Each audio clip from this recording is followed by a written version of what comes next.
Hello friend, পুজো রূপচর্চা সিরিজে এটা আমার 4th পার্ট। পুজো তো সামনে চলেই এলো, নিজের তো যত্ন নিতেই হবে। তোমরা তো পার্লারে গিয়ে দামি দামি ফেসিয়াল করছো, ফেস প্যাক লাগাচ্ছ। একবার আমার এই ফেস প্যাকটা ইউজ করে দেখো, মুখ কোরিয়ানদের মতো ফর্সা এবং টান টান হবে।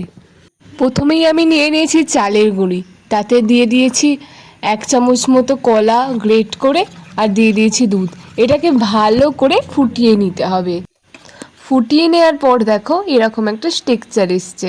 এবার এটাকে আমি ভালো করে একটা পরিষ্কার ন্যাকড়ার সাহায্যে নিগড়ে নেব, কারণ চালের গুঁড়ো অনেক সময় দানা দানা হয়ে থাকে, সেটা যেন না থাকে, পুরো ক্রিম ব্যাপারটা যেন আসে সেই জন্য।